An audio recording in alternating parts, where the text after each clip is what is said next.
Okay. Hi, everyone. Welcome to the fourth live web conference at the PhD and Career Development MOOC organized by PhDOOC for the seventh season. Tonight, we are three PhDOOC members. Maya, good evening, Maya. Hi. And myself, Lauriane, on video with you. We also have Virginie, who is present on the chat to pass along your questions. Good evening, Virginie. This web conference is in English, and next week it will be in French. You can find other English resources on the PhDOOC YouTube channel. Thanks, Lauriane. So as you were saying, we're going to spend the next 30 minutes or 45 with our guest, Sam Barrett, who's here with us tonight. Thank you, Sam, for accepting our invitation, and it's a pleasure to have you. You're a recruitment account manager for Russell Tobin. Could you please introduce yourself a little bit and tell us a little bit about the company you work for and what you do there? Sure. Well, first of all, thank you very much for having me, guys. It's always a pleasure. So as Maya was saying, I work for a company called Russell Tobin. So what we do is we essentially work with clients around the world on global projects and help them ramp up their recruitment. Me personally, because I've got a personal passion for science, I typically tend to work with STEM companies. Not always, but the vast majority of my clients would be from pharmaceuticals, medical devices, diagnostics, research and development. But that's my area of expertise. I've been in recruitment for about 7 years now, which is a little bit depressing when I really realize just how long I've been doing it for. But yeah, I've loved every moment of it, and I'm here today to share my expertise with you. Thank you, Sam. And by the way, if you are following us live, thank you. Feel free to post your comments and questions on the right side of the video by logging in your Google or Gmail accounts. Virginie will be able to interact with us through the chat. So, Sam, just to give you a little bit of context about what's going on here, the MOOC PhD and Career Development is in its third unit. It's just finalizing the third unit. It opened last week, and it was centered on helping participants clarify their career plans. And according to our survey, participants who are joining us tonight look like they're already getting a very good start on these actions. So these are the survey results that we're talking about. The question was, do you have an idea of what position you want to hold after your PhD? Or if you have a PhD already and you are employed, what your next career move would be. And of all the respondents, 112 participants, a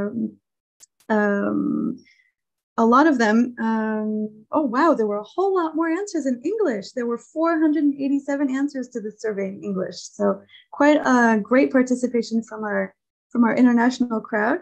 So the general trend is definitely that MOOC participants have a good idea of what they want to do after their PhD. And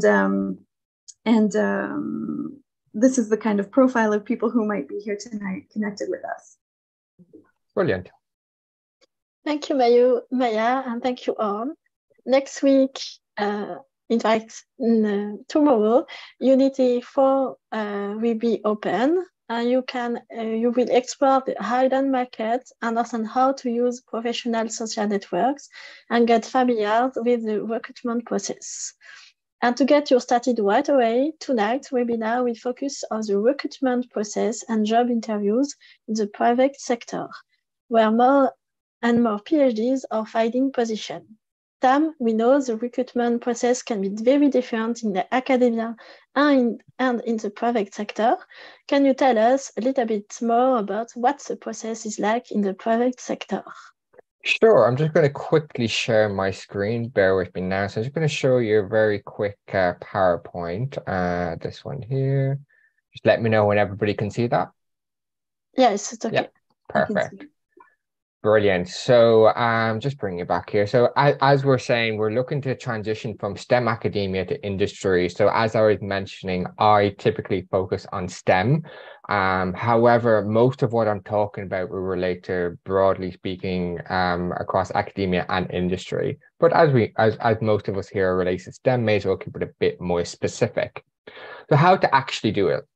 So the first thing I want to do is actually look at the mindset of everybody who's involved. So I want to look at the mindset, broadly speaking, of what's involved with academia versus industry.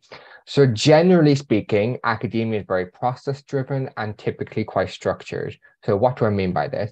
So when you start school, the very first day you start school, and you're learning your ABCs and you're learning 1 + 1 = 2. Everything is laid out for you. You have certain expectations that you must hit in order to move on to the next level. And it's no different when you go into higher academia. So in order to become a PhD student or a candidate, there are certain academic criteria that you must hit in order to achieve your next role. And obviously, as you go into postdoc, the same over and over again. When you look at industry, it's a bit different. So industry is very results orientated and typically less structured. So nobody really had a set path for you. They just care about where you end up. So it's not necessarily a step-by-step process of how to get from A to B. It's kind of, okay, you might be jumping all over the place. Like if you look at my own career, it looks a bit crazy and chaotic. But that's because I want to maneuver myself into a certain industry. So it's really important that if you're looking to go into industry, to realize that things will not be laid out in quite black and white terms, and to realize that you need to keep your options open and your mind flexible in order to capitalize on opportunities that you may not otherwise have considered.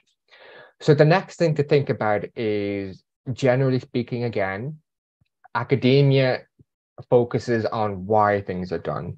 So if you talk to an organic chemist and you talk about what it is that they do on a day-to-day basis, they'll tell you about why it is they're focusing on certain carbon compounds versus others. Whereas in industry, it's more like how things are done. So they would take the same product that a PhD organic chemist would focus on and think, how will that apply to everyday life? How will that work? How would that produce a product or whatever it may be, or improve something?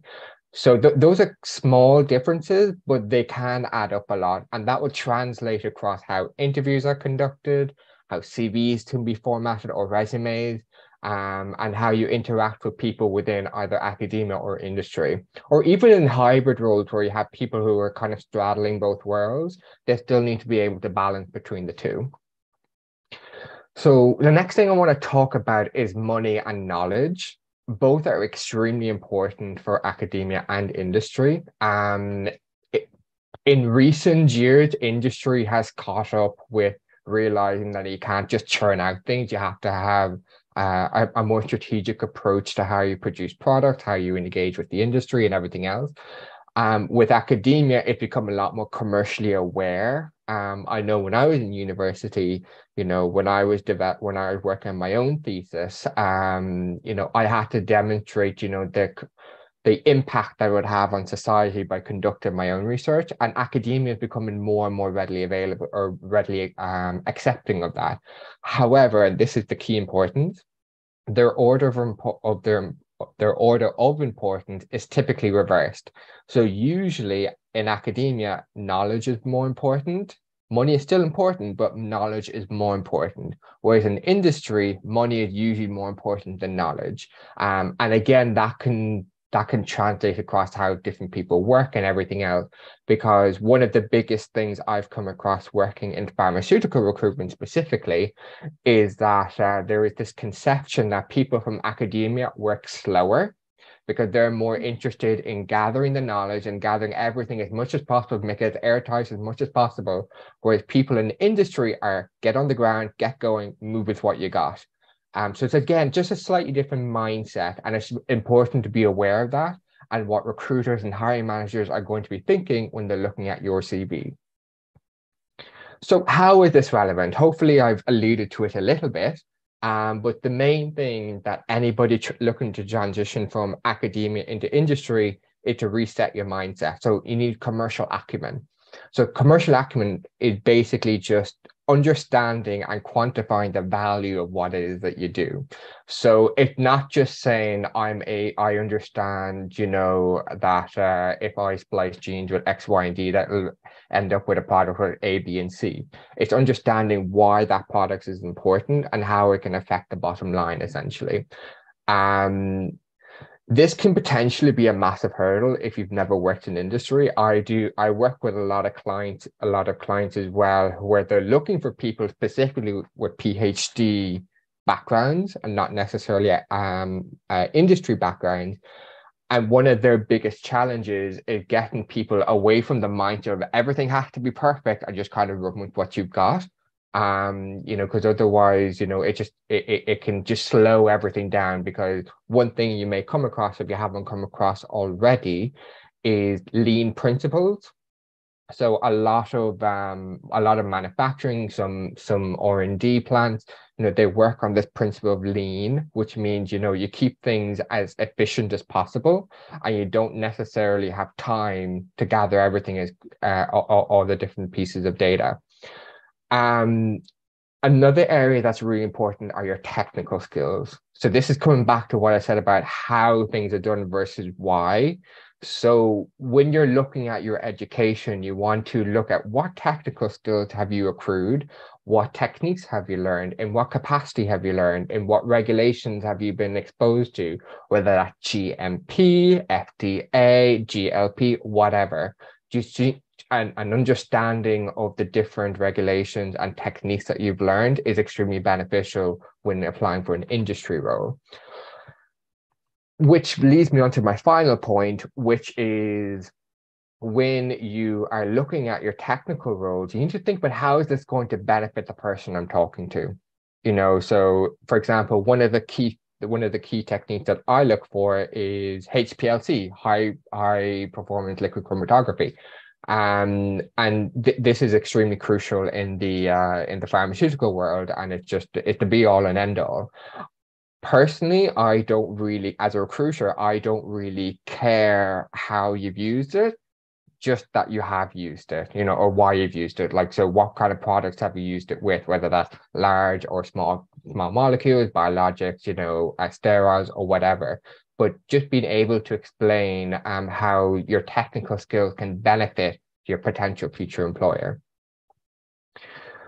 The next thing I want to focus on is how to search for a job. So Maya said just now in our survey that most of you know what kind of jobs you want to look for, which is fantastic. That's half the battle. So well done, everyone. But it's all well and good knowing exactly what you want to do, but if you don't know how to find it, you're kind of at a dead end, right? So the next thing I want to look at is how to actually look for a job. A lot of what I'm about to show you is what recruiters do. So I'm kind of giving away a few industry secrets, but hopefully it'll help some of you get on with your own careers. So the thing I want to say is breaking the industry can be tough. It often takes, a solid month to go from not talking to anybody to having conversations. So it is a full-time job to look for a job. And the reason why I say that is because a lot of people get disheartened. They try for a few days, maybe a week or two, and they're getting nowhere. And then they stop, and then they might try in a few months' time, and then it just becomes a cycle. So you need to stick at it, but in a smart, strategic way. And that's what we're going to focus on for the next few minutes. So most people, when they are looking for a new job, they apply for job boards, they apply for advertisements or whatever else. That's not going to cover everything. It'll cover a good chunk of it, but it will not cover everything. So this is where networking becomes your best friend. As somebody who personally has anxiety, I understand that networking is a little bit scary, but it's very, very, very useful and extremely pivotal in today's economy, where everybody is interconnected, that you know how to interconnect for people. Otherwise, you may potentially lose out on new opportunities. So I'm just going to share a separate screen. Just bear with me 2 seconds. Here we go. Perfect. So I had made the assumption, just give me a nod once you're able to see that. Yes, it's okay. Perfect. So I have made the assumption that most of you are French, but we may have some international people with us. So please bear with me. But basically, if you want to network, you need to be very smart and strategic on what you want to do. So I always recommend pop onto Google Maps, go to wherever it is that you're interested in working, in this case, Paris. And then you want to keep your search broad. So up here, I'm going to keep a pharmaceutical company. So let's say I want to work for a pharmaceutical company. So this will give me a list of actually what's around. So it'll give me, and you see the names of all the different pharmaceutical companies that are coming up here. Now, this is by no means exhaustive, but it will give you a good starting point. Realistically, what you want to do is gather a list of about 50 to maybe 70 of these in order to kind of like really boost your chances. So just move around, search this area, and just keep moving around and everything else. And if there's a particular area that you're really interested in, location-wise, just zoom in a bit, see if anything else specific comes up. You can see there's been a few more. So once you have got your gotten your list, this is where you start to do the real work. So I did a little search earlier, so you can see if it'll come up for me. Orion Pharma, vaccine. No, it's not coming up for me. Nice and easy. Of course, that's be difficult. So we're going to use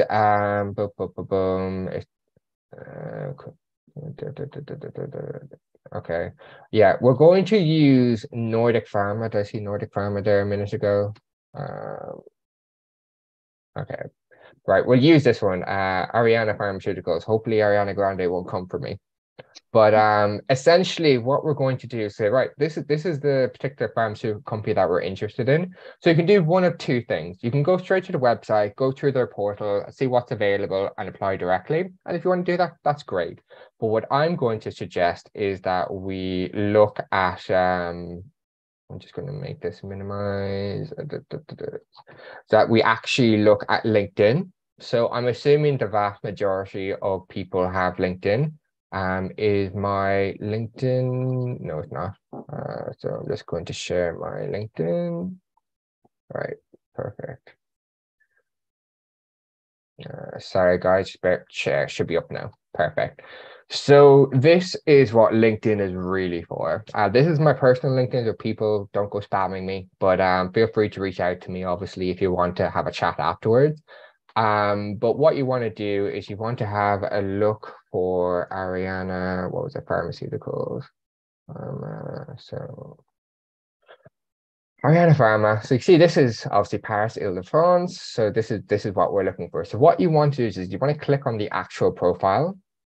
And then you can see, okay, this is what they're about. You can see all 31 employees on LinkedIn. So you see, there's not a huge amount of employees. It's like, okay, so you can actually see everybody. Then so you click in here. Now, not everybody's going to have this option. I'm a recruiter, so this is probably not going to be available to you. But you can see that everybody who's part of the company is under here.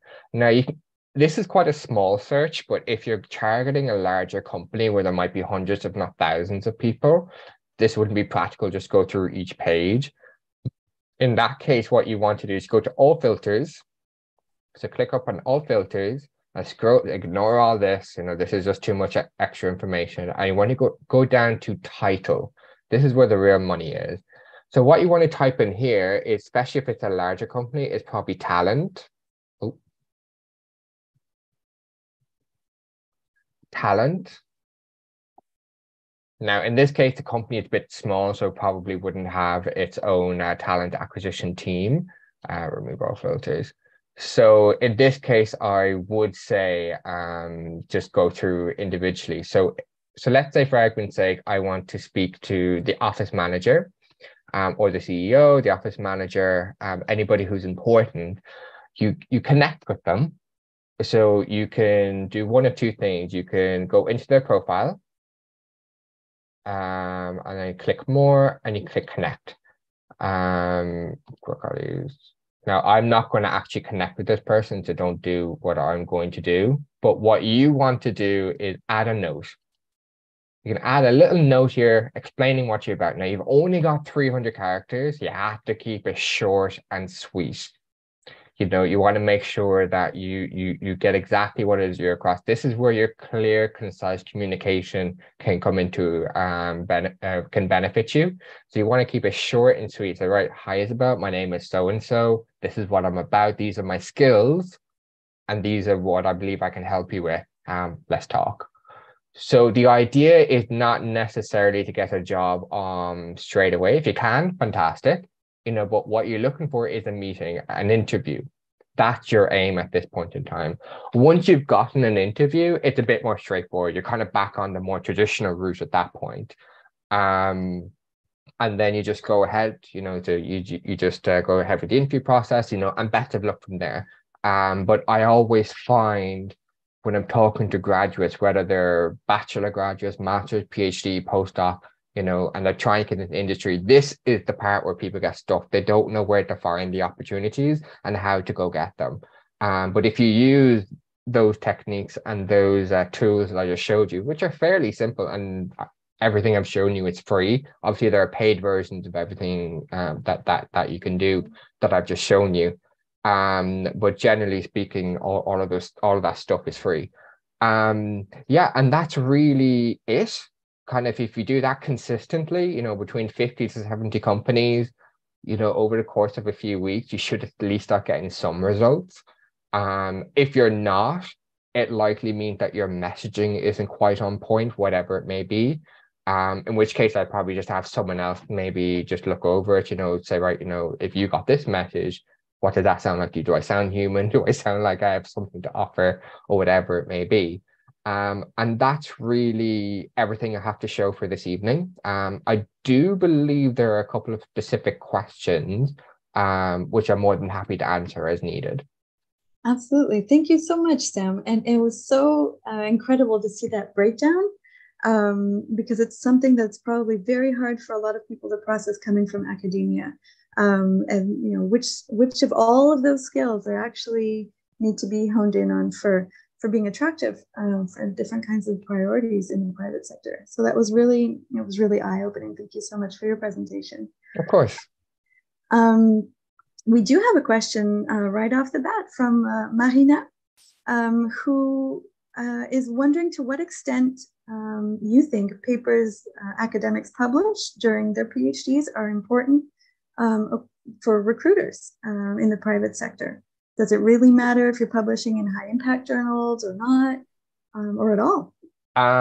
It depends is the honest answer. So the way I would view it personally would be, it doesn't really matter to me if you publish in Nature or whatever else, like it doesn't. But what does matter to me is, right, what skills have you accrued doing that? So if you're on the cutting edge of, you know, Cas9, you know, genetic cutting, CRISPR9, you know, if you're on the cutting edge of that, like, okay, so if I'm talking to a gene splicing company who's involved in genetic splicing, of course, that's going to be of interest. So it's not so much the actual paper itself that's of interest to me, it's what skills you've done. But the really interesting thing about that is that if you've published in a really highly sought after research paper, that's almost like a reference of your high quality skill, you know, because obviously if it's been published, that what you've done has obviously been accredited and everything else, and that can act as kind of like a bookmark, if you will. I completely understand. That makes so much sense. It's not really the content, but what skills you've accrued by producing. Precisely. Now, I will say there are some companies, especially in the UK, where they really want people from a more academic background, and that will be a bit more relevant. There's one client that I work with here in Ireland who looks specifically for a PhD chemist, but they don't care where they come from. As long as they have a PhD in chemistry, they're good to go. So it's more kind of like the level of experience that they're looking for rather than the specific paper that they published in, if that makes sense. Right. If they're junior, if they're senior. I see.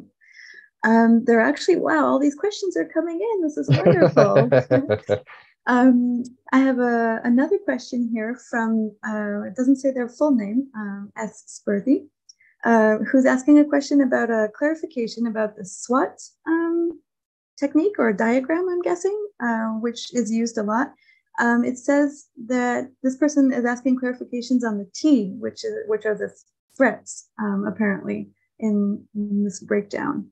Would you have any clarification to give? So I don't use this a whole lot myself. To be brutally honest, I'd have to look into it a bit more, and I don't want to give people the wrong information. But from what I do understand, it's more about looking at how something is going to impact a process or safety or whatever within a company. In a SWOT analysis, I believe it wouldn't fall a huge amount into what I do, to be honest.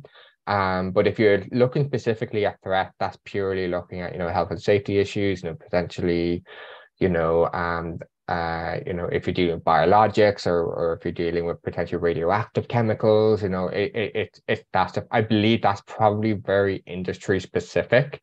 And if you're ever curious about that, I would definitely just raise that up with whoever is your hiring manager or whatever else, rather than relying on a very general answer from me. Right. It does sound very specific. We have a third question from Captain Mursuka. So it says, the question is about actually the effectiveness of contacting people directly on LinkedIn.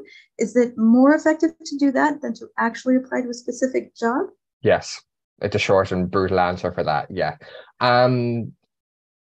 So I'm as guilty of this as the next person.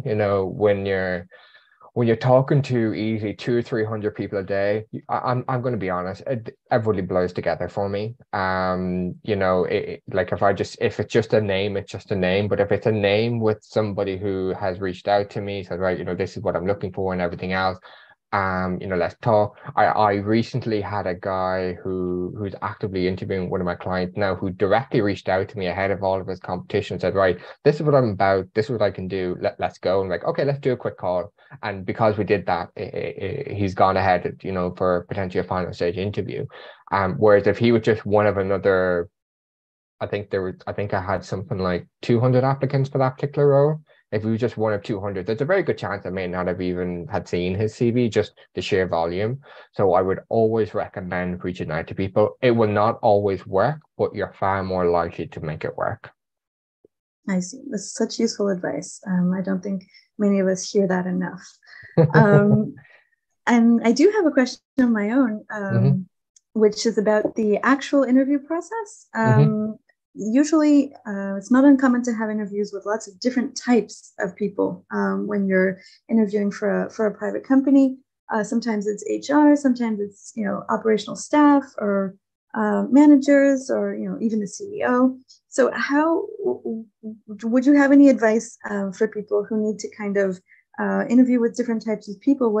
How can they prepare for interacting with these different professionals? So I can give a very broad answer, which is, generally speaking, HR people are about process and due diligence, really. They tend to focus more on soft skills. Just to quickly clarify, soft skills is basically your ability to interact with people around you. So that's conflict management, time management, things like that. So HR tend to focus on that. But also, like I said, process. So your career history, how did you get to where you are today? Hiring managers tend to be more interested in, I have a problem, how can you solve it? So that's typically the mindset of a hiring manager. A CEO, I mean, if you're an entry person interviewing with a CEO, fair play to you. But typically speaking, a CEO person will be very much interested in big picture. How will you fit within my company? How will you contribute to the culture of my company? And as you get more senior, it'll be more like, how can you make me money? In kind of the broad sense. Recruiters are a bit trickier. You obviously have good recruiters and bad recruiters. Generally speaking, the bad recruiters will focus kind of on like what you can do for them. So you kind of make it's a very transactional conversation. Decent recruiters, I'd like to think I'm part of this, but hopefully I will be. But decent recruiters will focus on what can you do and how can that potentially match up with clients who could also be a good match for you. So it's very much a two-way street. with a good recruiter, just be honest. You know, like, right, this is what I'm looking for, this is why I'm looking for it, and it'll line up with what their clients are potentially looking for. Because the more you sell yourself to a recruiter, the more that they can sell you to their client. And I do want to say one thing. Generally speaking, recruiters are a bit of a waste of time if you have no industry experience. Because they typically work with clients, or we typically work with clients who are paying us to find people with industry experience. So if you're finding that in your particular sector, whatever that may be, whether that's, you know, in technology, engineering, science, whatever, that you're getting nowhere after, say, maybe 4 or 5 days of talking to recruiters, just in your specific industry, it's just not going to work. So I wouldn't waste your time with that.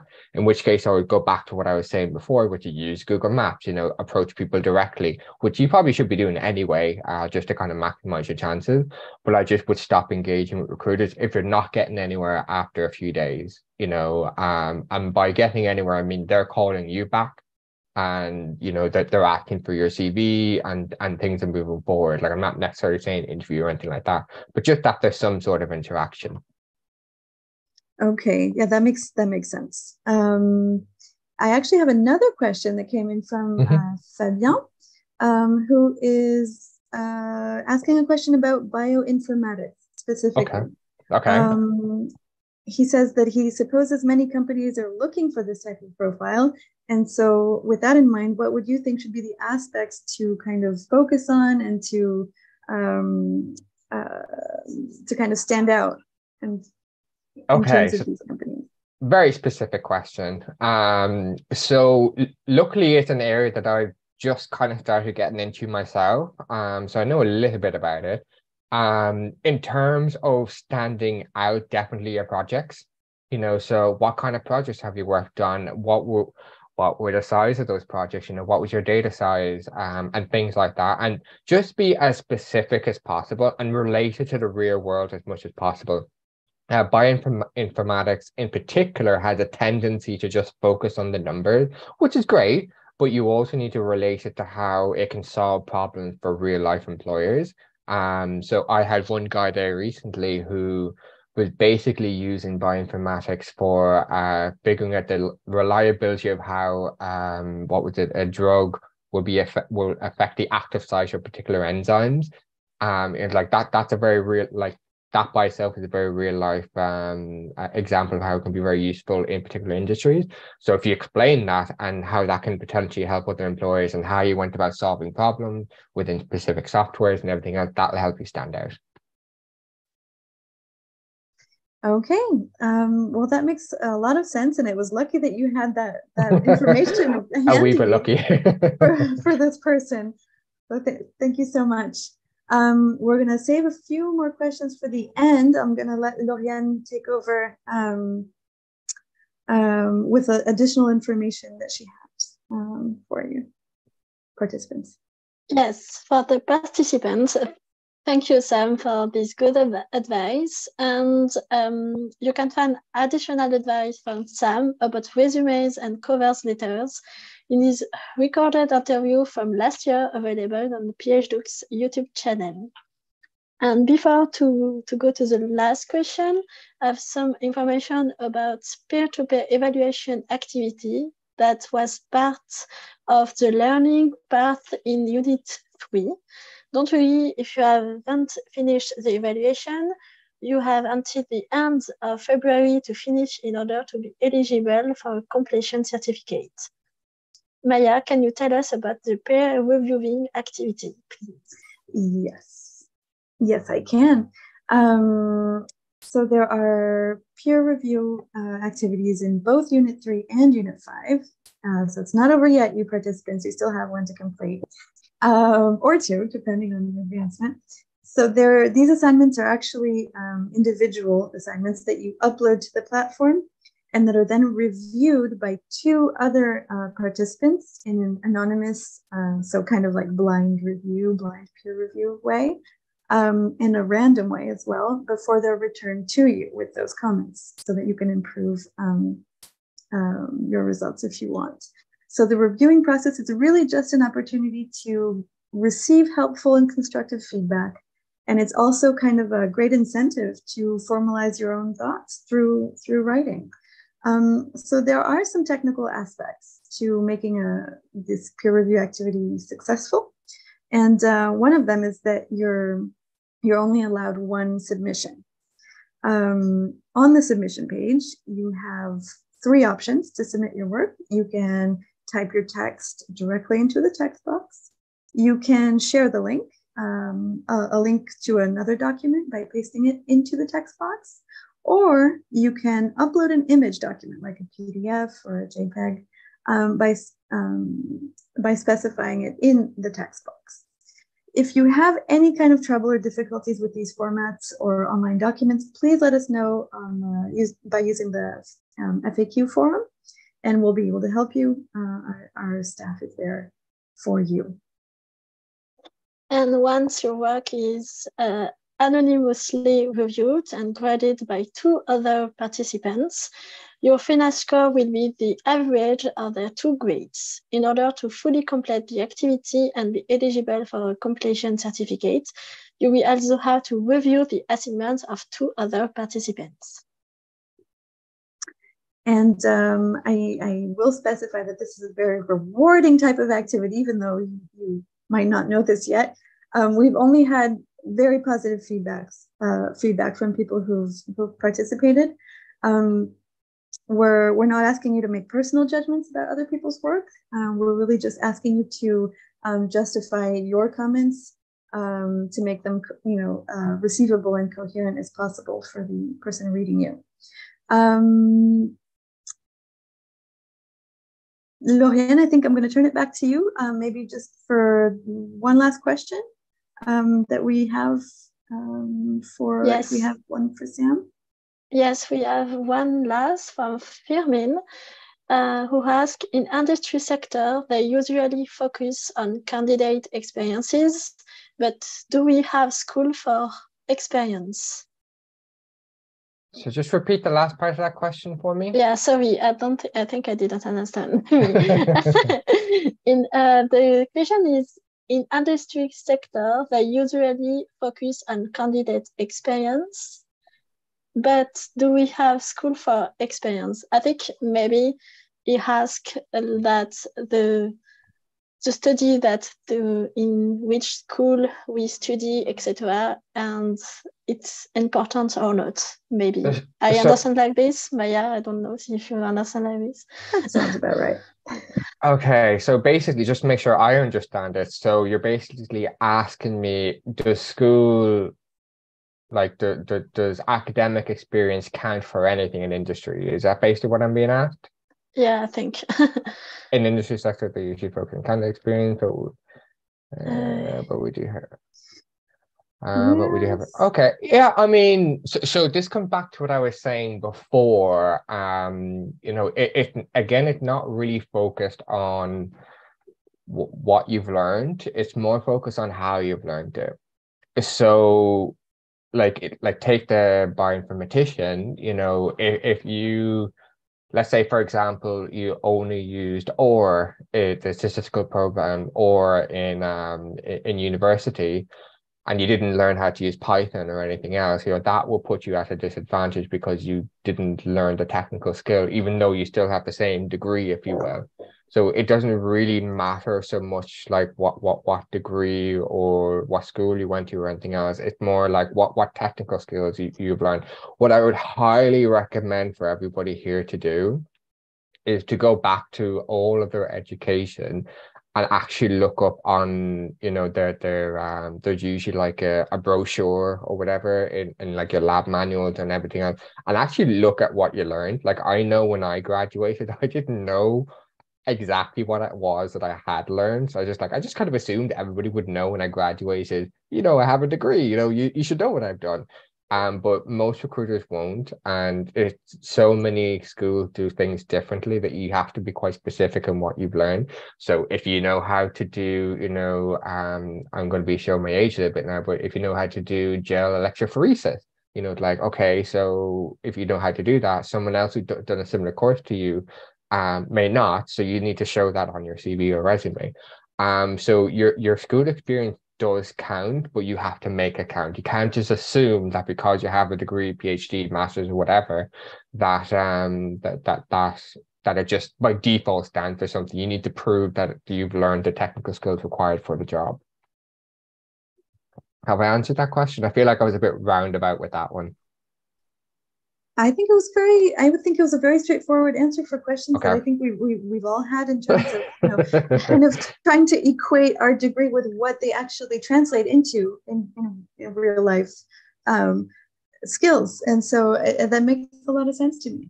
Like one final thing I will add is that any client that I've worked with has never asked for the grade of what it is that they've looked, if you look for first or 2-1, 2-2, whatever, they've never asked for that. They only care about what you've learned, like what technical skill have you learned. So that's far more important than the grade. It still looks nice if you say, oh, I got a first and whatever, like, oh yeah, of course, who doesn't like showing off? But in terms of actual employability, generally speaking, that doesn't really push too much. It's about how you perform an interview, maybe how you proactively went out and talked to somebody through networking. Those are soft skills that a lot of STEM clients of mine are really focusing on right now, because technical skills come and go. People learn new things all the time, especially in the IT field. So we all know how quickly things move along there, but even in other sectors within STEM, they move quite quickly. So your ability to demonstrate your soft skills are just as important as your hard technical skills. That's a great way to wrap that up, especially, and it's very reassuring for people who might not have too much experience in industry or outside of academia to say that they really do have some things that they can push that for sure are valuable in the private sector. So that gives us and that gives us and the participants a lot of really good, I was going to say strings to pull. That's a very French kind of expression, but I know what you're trying to say. Things to think about anyway, exactly. To kind of firm up their professional presentation during an interview, especially. And that kind of brings us to Unit 4, actually, which is dealing with how to with your digital professional persona. So we kind of got a little sneak peek about how to start doing that with you, Sam. That was wonderful. No worries. And it'll also help participants expand their network, which is also part of what Unit 4 will be about, which is opening tomorrow, if I'm not wrong. So next, this is kind of a reminder for participants that they can watch the recording of this webinar on our YouTube channel. And also a reminder that there are lots of other English language resources on the accessible on the MOOC, as well as French ones. And we'll have actually another recruitment specialist join our live webinar next week. So it'll be a great kind of mirror conversation, even though that didn't happen, in a live way. It'll still be very a very good dialogue to have from a French perspective after this international perspective. Lauriane, I'm going to let you wrap up if that's okay with you. Yes, thank you very much, Sam, for sharing your experiences and knowledge, and to answer for the question for all participants. And thank you, Maya, and thank you, Virginie, on the chat. And thank you all the following and commenting on the live session. Have a great evening and see you soon. Thank you very much for having me. Thank you. Thank you, Sam. Thank you, Lauriane. Thank you, Virginie. Thank you, everybody.